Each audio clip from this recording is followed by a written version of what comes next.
There are 55 exotic primaries in Destiny 2 the video game, and you want to know which ones are good and which ones are cheeks. So I'm going to be ranking all of them in a tier list for PvP, so let's have a look. I'm going to try go in alphabetical order, so if there is a specific weapon you want, you can roughly tell where it is. As a note, this is the tier list. The cream-worthy tier is going to be the weapons which are seriously just in a league of their own. They don't really compare to the rest of them, in my opinion. S tier is for the weapons which are seriously just incredible. If you use these guns and you still lose, that is completely down to you, and the rest of the tier list is pretty self-explanatory. B and C tiers are considered the mid or the 5 out of 10s, with B tier being the better 5 out of 10s, so I guess they're more like 5.5 to 6 out of 10. Anyway, let's just begin ranking. Starting very strong, we have the Ace of Spades. This hand cannon obviously feels great. It's a monster in 6v6 and 3v3 game modes. The base range on it is very good, very good, but the stability isn't that high. But in all honesty, when you do shoot the gun, it doesn't really feel like it kicks back at all. I don't really need to explain why this gun is good. Everyone knows it's incredible, but it's not going to be going in the cream-worthy tier, believe it or not. It lands itself in the S tier. And now, taking a huge step down, we have the bad juju. This gun just feels bad. It is a lightweight pulse, and I've spoken about lightweight pulses in my pulse rifle tier list. They are the worst frame of pulses, in my opinion. Now, this pulse should be good on paper, despite the frame being a lightweight, but in practice, it just really isn't. All I can say is that this thing goes into the D tier. It's not the worst gun on this list, but it's for sure below average. If you want to see more detail about that, you can check out the pulse rifle video. But now, let's move on to the recently revised Cerberus +1. Yes, it's an auto rifle, but you should really treat this like an SMG. Some people like to think that it's a shotgun, but trust me, it's not. If you treat it like an SMG, you will do well. Now, this thing in general is pretty decent. It's very overlooked by many people. It can be fairly easy to use in these close-up situations, and it solves any special ammo issues you may have. I do prefer using this over bad juju, so this one's going to be going in the C tier. Another auto rifle is the Centrifuge. When I tested this weapon, I didn't spec into arc at all. You can use stuff like Getaway Artist to proc the exotic perk a lot quicker, but I didn't use that, and it still felt really good. The gun really just encourages you to keep on moving, and I really do like that. You've always got to be sprinting, sliding, shooting. It's a very fast-paced kind of gun. Unless you are using the Getaway Artists, then you can play very passive and be a bit of a pussy. The gun does melt enemies fairly quick, and autos in general are in a very good state right now in the meta, so this gun is very good. I'm going to put it in the B tier. Collective Obligation is a pulse, and I've already spoken about this gun in the pulse rifle tier list. This thing is bad. It feels terrible. The only reason I'm not going to be pulling it into the bottom tier is because it's got a bit of void synergies, but even then they are super rare to take advantage of. Unless you have a full out build just specking into it for 6v6, it can be kind of fun, but the gun by itself just doesn't hit heads at all. If they gave this pulse head seeker, maybe it would be a lot better, but as it is right now, it kind of just sucks. This one's going in the F tier. Crimson is the next weapon. It's not a pulse rifle, but it behaves like one. Again, I've spoken about this hand cannon in the hand cannon tier list, so to summarize quickly, it feels very bad on mouse and keyboard because it does block your view when you shoot. You can't actually see what the hell you're shooting, but on controller, this thing just shoots heads very easily. The aim assist actually lets you land those shots even though you can't see what you're shooting. The gun itself on paper is very good, gives you healing, it reloads your gun. It's literally Red Death, but the hand cannon. On controller, this thing is insane, but on mouse and keyboard, it's just not good. So it's going to go in the F tier for mouse and keyboard and A tier for controller. Charisthesia is a sidearm, and it's loved by many people. After you get your first kill, you're almost guaranteed another kill because you get that freeze shot. It feels pretty nice to shoot at base. When I was using it, I didn't pair it with stasis or anything, and it still felt really good. You can pair it with diamond lances on Titan, and then that can guarantee you another kill after your free shot kill. So as long as you get one kill, you're essentially guaranteed 2 more. The only issue with this gun is the fact that it is a sidearm, and sidearms and SMGs in this meta, they're not very good. Everybody stays back and together, and whenever they are close, they have a shotgun or a slug shotgun, and then you can't really do much about that with the sidearm. This one still finds itself in the A tier. If sidearms ever do become meta again one day, it will probably be in the S or even the cream-worthy tier. This next gun used to be insane back in the day, but now it's sort of just a shell of its former self. That is the Dead Man's Tail. It's still good now, but it's not as good as before, so don't be deceived. This thing is still very good. It still feels very sticky. It's got a really good ornament which makes it look really nice. It's really good in this current team shot meta we're in because per shot just does so much damage, and the hipfire shots are not terrible at all. I haven't used its current state on controller yet, but I can vouch for it on MNK. It does feel really nice at the hip. It's for sure a very reliable gun, very consistent. I'm going to be putting this one in the A tier. Now, the gun which has had probably one of the biggest falls from grace, Devil's Ruin. Now, if you know, you know. This gun used to be insane back in the day, but currently it really doesn't melt like it used to. I remember they did some sort of nerf quite a bit back, and with all the health changes and stuff, this gun has really suffered. You essentially have to land the entire beam when you do charge up the gun, and as I said before, sidearms, SMGs, they're not very good in this current meta. This gun still isn't horrible though. It can come clutch sometimes, and it's a decent alternative to a fusion rifle, I'd say, and it's primary, so special ammo is not an issue at all. This one I'm going to be putting in the C tier. Fighting Lion is likely the strangest exotic on this list. It requires a very unique playstyle. I know there are some people online who are really insane with it when they pair it with Rain of Fire on Warlock. I didn't try that personally, I just used it like a normal guy, and there is a small learning curve to it. Once you do learn it, it can be very oppressive in certain games, certain maps. But in the current team shoot meta that we're in, everyone's staying back, it's not too good. I'm gonna put it down in the D tier, but it could go C tier if it didn't get nerfed so hard, but it did, so here we are. The next weapon is another weapon which really requires a super weird playstyle, and that is Final Warning. It's weird because this gun tracks very aggressively and the bullets have travel time, but these bullets track so hard that you can track them round corners. So all you really gotta do is just peek out a corner, make sure you lock onto a guy, jump back in cover, then shoot, and the bullet should curve round and kill him. You can do that, or you can just jump behind a Titan barricade. It's a very weird playstyle, very good in 1v1s from what I've seen, but in team settings is not too good. You can handle one Guardian very easily, but as soon as someone else comes in and starts shooting at you, it becomes very hard because the mag isn't that deep and it just takes too long to get 2 kills off. And in the current meta we're in, there is always someone third partying you. You're never going to catch a 1v1. I'm going to be putting this one in the D tier. Graviton Lance is the first ever 2-burst pulse rifle, and it still holds up pretty well even to this day. The zoom stat by itself isn't too high, but the gun feels like it's so zoomed. It's got quite a lot of range, but it feels very clunky to use even with Ophidians on. It's still a very consistent gun and very good for longer range maps, and I've said this many times, in the current team shoot meta we're in, it's very good there because per shot it does a very good amount of damage, and if you do get a final blow, then you have those void things which can damage the other enemies, making it easier to team wipe. This gun is very solid, but it's not as good as other long range weapons, which we'll get into in just a bit. I'm going to put this one in the B tier. Hardlight is what seems to be a forgotten auto that everyone just puts aside because it isn't as good as it used to be, but that is completely wrong. This thing feels incredible. It is actually very consistent, and I was very surprised when I used it. Autos are currently in a very good state, as I said before, so this gun naturally just feels really nice. The wall bouncing is nice when it works. You can lock down some reses which are around corners and whatever, and because they changed the fundamentals perk, you can actually leave it on void and have that extra aim assist, which is very noticeable, and I think it is very nice. This gun has very good range and it feels extremely stable. Handling is pretty good. I'm putting this one in the A tier. You really gotta try it. It feels very consistent now. Next is probably my favorite hand cannon in the game, Hawkmoon. This thing just feels insane. Every shot you shoot just hits so easily. You will get the best 3 taps of any hand cannon in my opinion with Hawkmoon. Hopefully I've uploaded this video on Monday. Xur is currently selling a very good moving target roll if you still need one, so I'd say go pick that up before Tuesday reset if you are watching, of course, on the Monday. But I've used like every perk combination. I do think opening shot is the best. I go into a lot more detail explaining why opening shot is the best in the hand cannon tier list video, and I'm sorry for all these shameless plugs from other videos, but I just go into a lot more detail there, so if you want to get more detail, go there. In the current meta, there is a lot of non-engagement, if that makes sense. People would peek with their team, shoot a few shots, and then as soon as they take any sort of damage, they just jump back in cover. It's very depressing meta we're in, I know. A Hawkmoon really does thrive there. You can rack up your headshots while they peek in and out, and then the last time they peek, you can just one-hit them to the head, and it's perfect. This gun also gets a pretty nice ornament. I've got it here in the gameplay now. It's got a nice reticle with a red dot and stuff. To no one's surprise, this gun is going in the cream-worthy tier. I do think it is better than Ace. You can fight me if you want. I don't really care. This thing is better than Ace. Of course, that is my opinion, but I am objectively correct. Now, coming off that crazy high of Hawkmoon, we have the greatest low of hierarchy of needs. This is a bug, and exotic bows are just not good at all in this current meta. Now, I know I've said before that per shot high damage is very good in this meta, but bows just don't do it, man. Especially this one. This one doesn't feel great. The exotic perk is almost useless. You can't really hip fire with this. This bow is bad for real. Huckleberry is one of the best weapons for momentum control, but in normal gameplay, it's not too hot. So I know many of you have used this in momentum control and you know it's a powerhouse there, but have you stopped to use it in normal gameplay? If you haven't, then just don't bother in my opinion, but if you have, you would probably understand that it's not that good. The zoom stat is very low, which is still very important on SMGs despite the range being decoupled from it. The low mag size is not great and noticeably annoying. I do find myself running out of ammo quite a lot, especially when they're in stuff like rifts or behind barricades with an overshield. The gun doesn't feel too nice. It's not horrible, but it's still going to be going down in the D tier. But if you're in momentum control, this thing is straight into the cream worthy. The auto reloading after each kill and the pre-nerf rampage with the momentum healing, it's just insane. Nevertheless, let's move on to Jade Rabbit. This gun used to be very good in momentum control, but they did nerf it, and this tier list is for regular gameplay, so I'm not going to be talking about momentum control, but Jade Rabbit is still very nice. It's widely considered the best scout rifle in the game, and I guess that can be true to an extent. However, I do think Dead Man's Tale is better, only because Jade Rabbit is only good on super long range maps. When it comes to the medium or short range maps, it's not too good. I mean, yeah, it can do fine on the medium to long range, but anything which is medium or close medium, it's going to suffer so hard. That's where DMT can thrive, in the medium to short medium ranges, because the hip fire is good. This gun does feel very sticky, but it's also super sluggish. It's an insane pairing with heat rises on Solar Warlock. It would for sure be cream worthy if all the maps we had were long range. That's not viable in my opinion, because in compare, those maps are typically closer range. They're not all going to be like multiplex or disjunction. DMT is just the better scout in my opinion, because it can handle the closer ranges. I'm going to put this one in B tier, but if you are on a super long range map, I would say it's easily S tier. The new / reissued for the 19th time, Kvostov is another auto rifle. Of course, I've said this many times now, auto rifles are in a very good state, and this auto rifle specifically is super nice. It feels extremely stable and sticky. It's got very high stats across the board, apart from the range, and you can definitely feel that. Honestly, this gun is one of the most easy to use weapons in the game. It's very, very consistent. The bullet bouncing between enemies can be very nice for locking down raises which are around corners and then one of them peaks or whatever. I don't really need to explain why this weapon is good. Everyone knows it's good, but the grind for this gun was extremely long and probably the most boring thing I've ever done in the past 5 years of playing this game. That's not relevant at all. I just wanted to say that. I'm going to put this one in the S tier. It's not going to be cream worthy, believe it or not. If it had more range, it definitely would be cream worthy, but the range makes it suffer quite a bit. Last word is a super weird hand cannon. I know I'm saying quite a lot of these weapons are weird because they are exotic. They're meant to be weird, but last word is just so weird. It's great on controller, but it's not that crazy on M&K. Very much like Crimson. When I used this gun, I did use M&K, and there would be times where I was genuinely impressed by how good the hip firing is, but there were more times of disappointment in all honesty. And as I said before, SMG sidearms, they're not very good in this meta, and last word is more of an SMG than it is a hand cannon, so it's not in a very good spot right now. For M&K, this one's going down into the D tier, but on controller it's going to be in the B tier. The next exotic is another bow, and it's Le Monarch. I'm just going to call it Lemon because I can. Lemon had a very hard fall from the top of the meta down to pretty much near the bottom. It's still very decent for team shooting, especially with its splash damage on every fully charged headshot you get, but it's still a bow, and it got nerfed pretty hard recently. The tick damage doesn't really do any damage anymore. It's still quite good for preventing regen around corners and whatever, but the bow itself feels fine, not too crazy. I'm going to put this in C tier, which is actually reasonably high for an exotic bow in my opinion. The next weapon is another hand cannon, and it's Lumina. I do remember this gun being much better on controller back when I used to use it quite a lot, but on M&K sort of just feels fine, very standard. The healing and the damage boost is super nice, especially in trials. It's a good pairing with those weird warlock legs. I think they're called the boots of the assembler. When you do use it with those legs, it's literally like the ultimate support gun. The range is pretty low on this, and it feels really basic. As I said before, it just feels like a regular hand cannon. I'm going to put this one down in the C tier. If the healing wasn't that good, or if you're not using boots of the assembler, maybe it would be in D tier. The next hand cannon is the Malfeasance, and it's a 180. In all honesty, this one doesn't feel horrible. The exotic perk in theory is very good, but in practice it's not good at all. The only time you can take advantage of it is when an enemy is super far away. You can just hit 5 body shots and then that will confirm the kill, no matter the resilience. But like I said many times, in this current meta, everyone just stays back and team shoots. A lot of people are running around with Elsie's rifle or Igneous Hammer. They are going to be outgunning Malfeasance any day of the week. Its ability to shut down supers is very nice and can work, but typically if you're in decent lobbies, anyone in a super will just kill you before that can happen. In the closer ranges, this gun actually didn't feel bad. It's probably because of the high stability. It's like 95 or something, but there are so many other legendary 180s which are just so much better than this. I'm putting this one down in the D tier. The next gun is Manticore, and this one is pretty goofy. The exotic perk is kind of annoying when it levitates you and you just can't get down. It happened to me quite a few times where I'd be killing this guy. After I killed him, I would just stay in the air and I would sort of just brain fart and I didn't know what the hell to do, and then I would just get shot down by the enemy team and it was peak. But I figured out just a bit later on you can just swap off the weapon and then swap back. I don't know why it took me so long to figure that out. It's very simple, but that's what you gotta do. If you use the float mode, it's not too good because, as I said many times already, we're in a very heavy team shoot meta. The whole enemy team will just shoot you down. When you're suspended in the air like that, you are a very easy target. In a 1v1 it can be decent, but in normal games it's not great. It's still better than last word on M&K though, so I'm gonna put this one in the C tier. This next weapon is the weapon which I've got the highest kill count on out of all my weapons, and if you know me, you're probably gonna think I'm saying Revision 0, but that's not true. This gun is Mida Multi-Tool. Now I'll admit, when I was bad at this game, I used to love this gun, and in those lower lobbies Mida was very good, but now I've got a little bit better at the game and this gun just doesn't really hold up in these lobbies. The movement is super nice, and it is the main reason I did use it for so long. When you pair it with Mida Mini Tool, it is very nice, but of course, as I said many times, SMGs aren't that crazy in this meta. I feel like I am exaggerating a bit. SMGs are fine, they can do well, they're just not as good as they used to be. Now back to Mida. This frame of Scout isn't too good. The lightweight frames are not the best. They have a pretty slow TTK and they are very much outclassed by 180s and 150s in terms of straight dueling. I'm going to put this one in the C tier. It doesn't really feel that exotic. The only exotic feeling about this gun is the movement benefits. The next gun is very good for melee builds, and I'm sure you know which one it is, the Monte Carlo. It's another auto rifle, so we know it's in a very good state in the meta, and the melee regen is actually insane, even in PvP. When I tested it, I used it with Prismatic Warlock and the slide melee, and yeah, that was super nice. Taking the melee regen away from this gun, the way it shoots is not that good. It definitely falls short compared to Hardlight, but it's still pretty decent. It's not terrible. Now, if it didn't have the melee regen at all, it would probably be C tier or even D tier. I'm gonna put it in the B tier only because the melee regen is insane. You can use it with something like Peregrine Greaves on Titan and then just one hit everyone. Necrochasm is another auto rifle, but it's very much more like a long range SMG. That's mainly because the range just isn't good at all, but every other stat is very good, especially the stability. This gun is one of the best in the game for kill chaining, especially when the enemies are very huddled up, which is quite a lot in this meta, as I've said. It feels pretty consistent to shoot. It's gonna go in the B tier only because the range is suffering. If the range was a bit higher, it would definitely be A or even S. No Time to Explain used to be a monster, and it's still pretty good now, but not as formidable as it used to be. This gun just feels very sticky, very clean 2 bursts. It's a great team shoot weapon because per burst it just does so much damage. The range was alright on it. It's not too impressive, but it's pretty standard. Again, I went into more detail in the pulse rifle tier list video. This one's in S tier. It's a very good pulse. I would still definitely use it if you don't have any other good options. The next pulse is Outbreak Perfected. Again,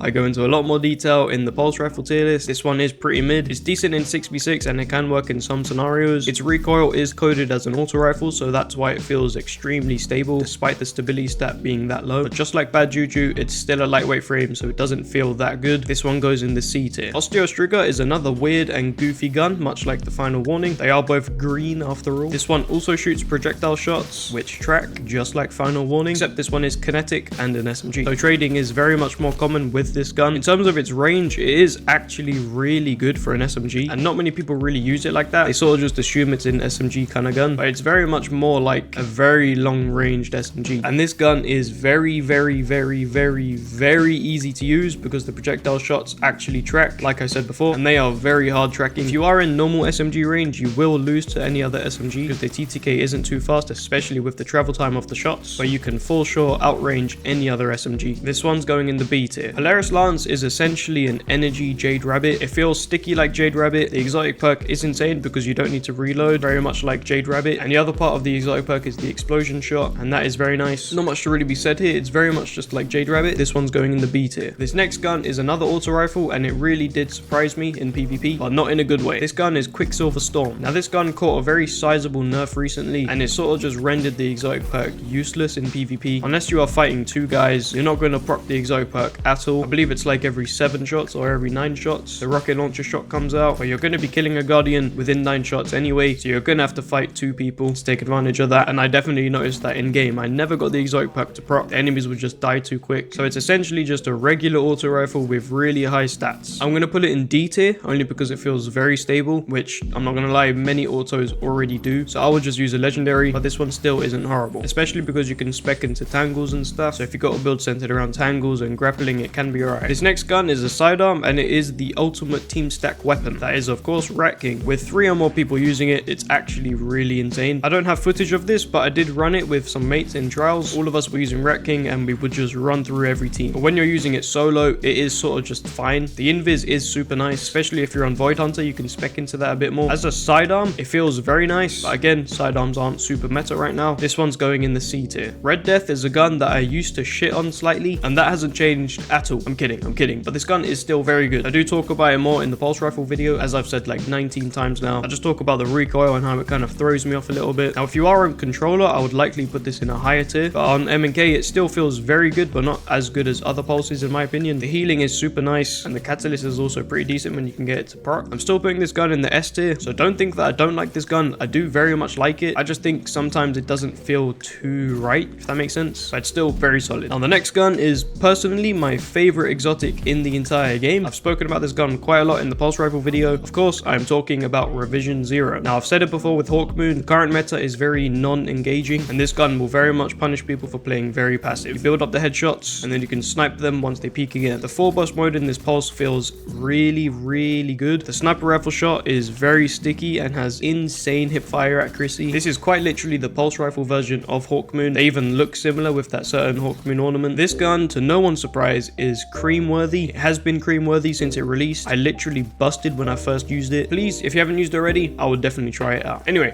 let's move on to a gun which actually really surprised me. Risk Runner. Even though it has low zoom, it still feels really nice. It's got super high range, and the exotic perk is incredible when you get it to proc. Now, of course, you need to be taking arc damage, so the enemies need to be using arc weapon, arc super, anything. But you can also put on like an arc nade, for example, and just do a bit of self damage, and then that procs it. If the enemies have an arc weapon on, they are going to lose to you, provided you can close the gap. This one's only going to be going in the B tier because SMGs just aren't that crazy right now. But if we ever do find ourselves in the SMG meta again, this one will definitely thrive. The next exotic is Skyburner's Oath. This is very much a meme exotic. Everyone knows it's bad. The only time where it's decent is when you have good synergies with the Solar Warlock kit. You can use a certain setup, but that requires you to first of all be on Warlock, be on Solar, have a certain grenade on, you have to have a certain fragment on, and it's a very specific game style that you really just have to get used to. Not many people will enjoy it, but it can lead to some crazy team wipes if you can do it right. Just throw a grenade, do one hip fire shot to hit one Guardian, then they ignite, and then everyone else just dies. I'm going to put this one in F tier. The only reason it's not in the bottom is because of the Solar Warlock build you can do. The gun itself just feels horrible. Sturm is the only 120 exotic hand cannon. That's if you're not counting Igneous Hammer, because that one's essentially an exotic. This one's obviously a very good pairing with Drang, but as I said before, sidearms aren't too hot. It can 2-tap after you get a kill with Drang, so that is super nice. The stats on this gun are actually really good, but because it requires you to use Drang to even get the 2-tap, this one's going to be going in the B tier. Sunshot is the only 150 hand cannon in the game, and it also has the same 3 headshot kill as the 140s, so that makes it the quickest time to kill of any hand cannon in the game. That's not taking into account any damage buffs or anything, just the hand cannon at base. Now, this gun doesn't feel too sticky. Now, the recent payload nerfs did hit Sunshot also, so the range is kind of bad. The stats at base are very good. The model of this gun is fine, I guess. I'm going to put this one in the B tier, and I actually do have a Discord server called Sunshot Supremacy. If you want to join that, the link is in the description. Zurus Regime is another auto rifle, but this one has 2 firing modes. One of them is the ramp up one, and the other one is the slower firing one. They both feel pretty good. I can't really tell you which one's better. Maybe the slower firing one could be better for longer ranges. But honestly, it's such a small difference. You can use either of the firing modes and you'll still do fine. This auto rifle is very consistent. It's almost as consistent as Hardlight, and it's definitely better than Monte Carlo in terms of shooting. I'm going to put this one in the B tier. The next exotic is yet another auto rifle, and that is Sweet Business. This is perhaps the most different auto rifle, maybe except from Cerberus +1. And the thing about this gun is it will literally tell the entire enemy team exactly where you are. I'm talking, it's got your X coordinate, your Y coordinate, your Z coordinate. This thing will tell everyone in the world exactly where you are when you're shooting it. It's super loud, but the mag is very deep, and it can be much deeper with the Actium Warring on Titan. When you do charge this thing up, it does melt pretty well, and the explosive shots, which I think are every 20 bullets, they are very nice. You can shoot it at a floor and just stop someone from regenerating their health around the corner. It's still not very good because you will have to be moving really slow when you're shooting it, and you do have to charge it up, so you're literally telling everyone,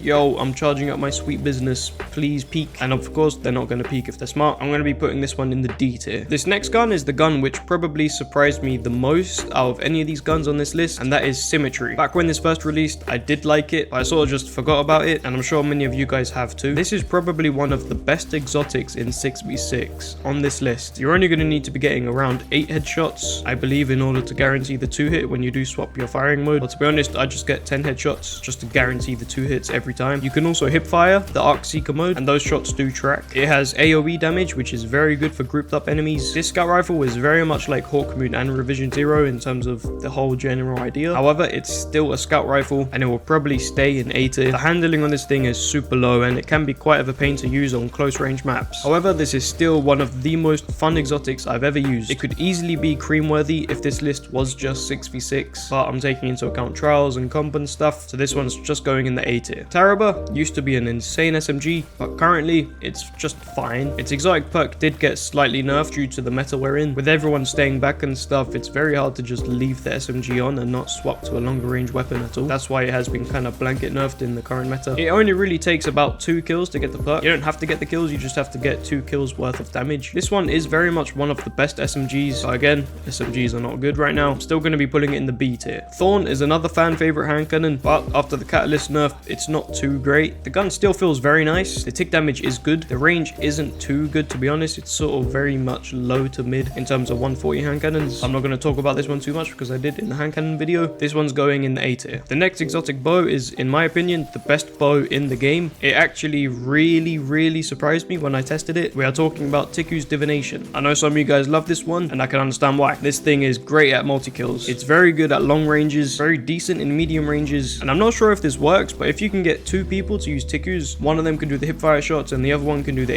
ADS shots. I don't know if that would proc the perk still. I don't know if it has to be your hipfire shot with your headshot to make the explosion, but if you can do it with someone else, that could lead to some crazy team wipes in a matter of like 1-2 seconds. This bow is going to be going in the B tier, which is super high for a bow in my opinion, but still, it feels great. Traveler's Chosen is a sidearm, which is also a victim of sidearms just not being that good right now. It's very decent for ability spam, it's not the best. The sidearm itself just kind of feels fine. I'm going to put it in the C tier. Trespasser is another sidearm, but this one actually feels decent. It's got very good range for a sidearm, and after you get the kill and you have that arc charge shot, it is super nice. This one's just going to go in the C tier. It could easily be in the B tier, but I'm going to leave it in the C tier. Trinity Ghoul is a great PvE bow, but in PvP, this thing sucks. It does not feel sticky at all. The exotic perk is actually horrible. In momentum control, this thing used to be pretty good. I'm not sure if they nerfed it or not, but you could literally one hit with the exotic perk. You just shoot the floor and then it one hits. But of course, I don't know what it's like now. But in regular gameplay, this thing just is terrible, right? It doesn't feel nice at all. The exotic perk is bad. This one is going in the bottom tier. It's bad for real. Some people like to use Tommy's matchbook, but me personally, I don't. It doesn't really kill that fast. Even when you do overcharge it, it doesn't feel that nice. And it also does do some self damage, which isn't too good. There's not really much to be said about this gun. I do know some certain YouTubers do like using it. I can't remember their names, but I do know someone likes using it, but I just don't. This one's going to be going in the D tier. It's still better than something like Skyburners. Next is another gun which can fulfill your self-harm fantasies. That is Touch of Malice. This one is a scout rifle, and there are far better scouts in my opinion. The self damage isn't too bad when you're in a rift, but it's still not ideal. I'm going to be putting this one in the D tier. Verglass Curve is another bow, and it also sucks. The stasis crystals can be decent in certain scenarios, especially when you build into it on the stasis subclass. It doesn't feel as bad as Trinity Ghoul or Hierarchy of Needs. To be fair, it does feel decent when you are ADSing. I'm going to put this one in the F tier, but in the background clip you can see that I put it in the bottom tier, but I fixed that just a bit later on. This one's going in the F tier. Vex Mythoclast is a fusion rifle, but it acts like an auto rifle, and of course we know auto rifles are very good right now, and this thing really does feel sticky. Everyone used to love this thing when it first released, but everyone sort of just forgot about it. The linear fusion rifle mode is still really good. Vex is also very good when you pair it with Rain of Fire, but I didn't pair it with that, and it still felt insane. It's a very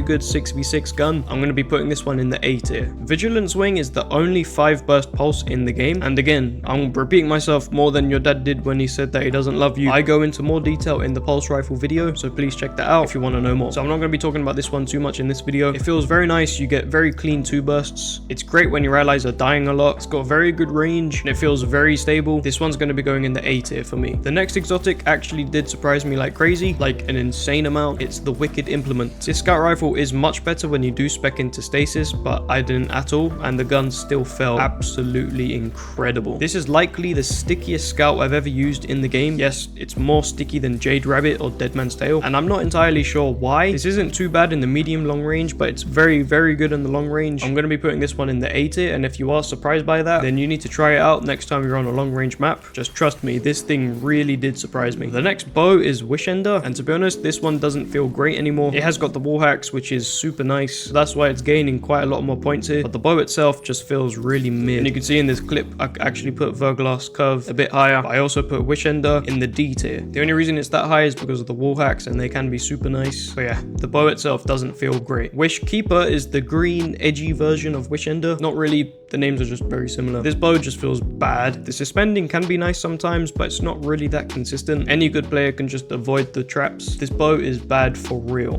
Right, so that should just about be all the exotic primaries in the game currently. You can see there are quite a lot of B tier exotics, which is honestly pretty good. I think that's a good sign that there is a decent balance when it does come to the exotic primaries. But you can also see that there are so many kinetics just dominating the tier list. I think the main reason for that is because when Bungie does make these exotics, the energy ones typically have their exoticness to be synergies with the subclass, but in PvP you can't really take advantage of most of those synergies. So when Bungie do make kinetic weapons, they actually have to make sure the gun itself is good. That's probably why they are so good in PvP. Anyway, I hope you guys enjoyed this ranking. Let me know down in the comments if there is anything you would change. Leave a like if you enjoyed the video. It helps me an incredible amount. But again, if you didn't enjoy the video, then don't leave a like. Just know that I will not send you feet pics if you don't like. Subscribe if you want to see more tier lists or just more PvP content in general. I am very down to do more tier lists, so just let me know what you want to see and I'll do it. And if you do subscribe, I will send you feet pics if we do reach 1,000 subs. Each each and every one of you will get a different feat pick. That should be all. Thank you for watching, fellas. Bye now.